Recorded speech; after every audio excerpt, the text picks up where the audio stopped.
Bienvenidas, mentes curiosas.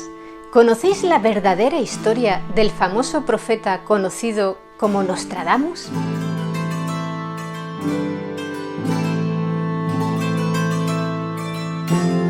A casi todos nos suena el nombre de Nostradamus, un antiguo adivino, de cuyas profecías se sigue hablando hoy en día.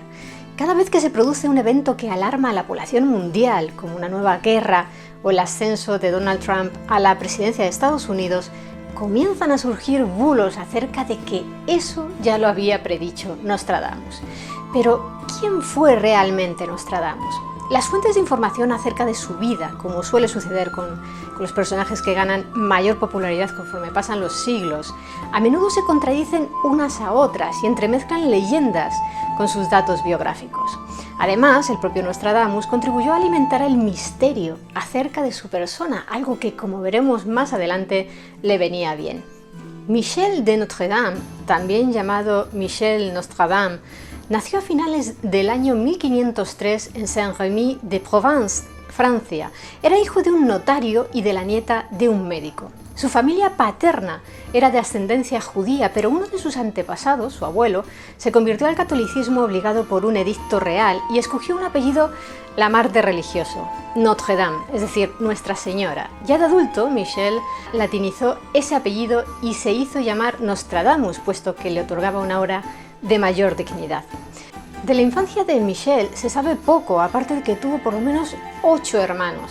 A los 15 años comenzó a estudiar en la Universidad de Aviñón, lo que por aquel entonces equivalía al bachillerato de letras, el trivium, formado por la gramática, la dialéctica y la retórica, es decir, las artes liberales relacionadas con la elocuencia.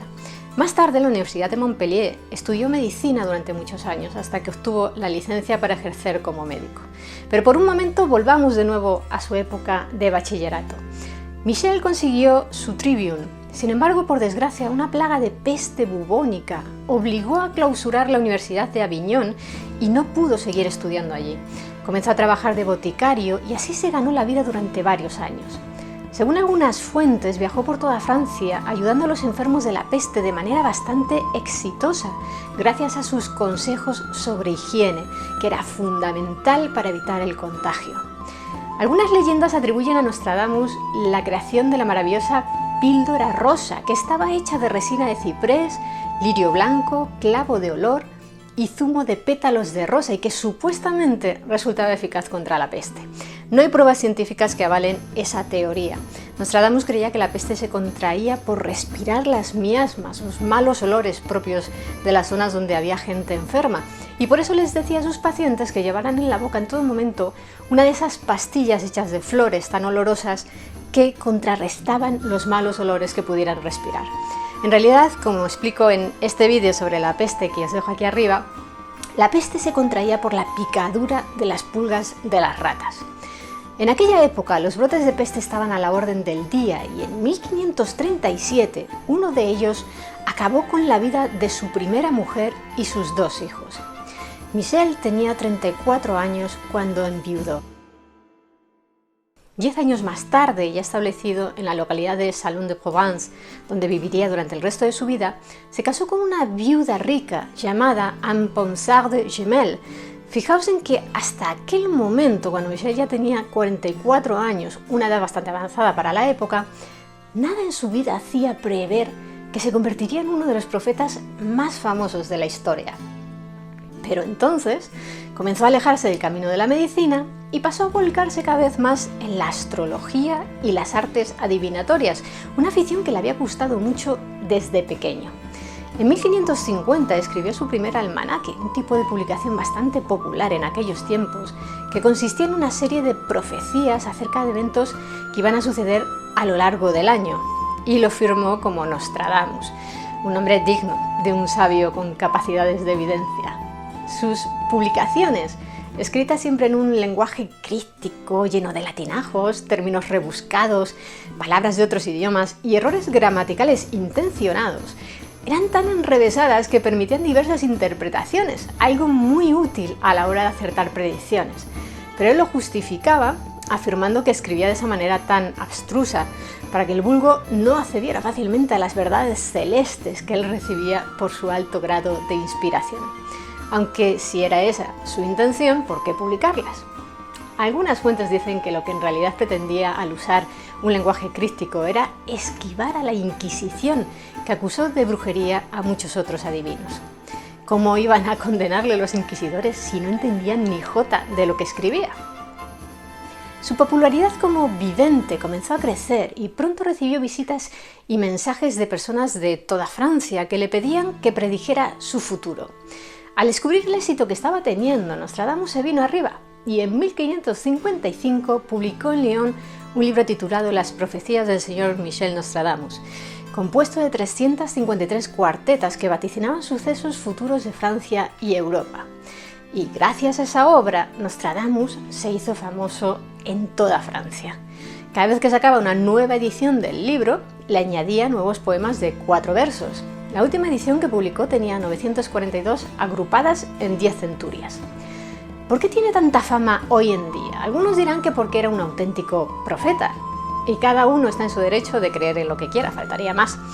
Yo, desde mi punto de vista, que es más bien escéptico, considero que con el paso de los siglos la gente ha ido haciendo concordar grandes sucesos históricos con sus cuartetas, lo que se conoce como precognición retroactiva.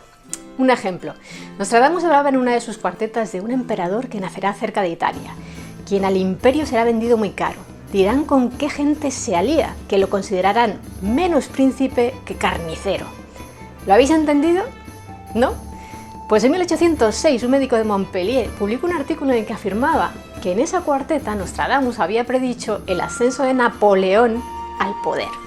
Y lo mismo han afirmado otros respecto a todo tipo de eventos históricos, como la Segunda Guerra Mundial, la aparición de Hitler y Mussolini, el asesinato de Kennedy.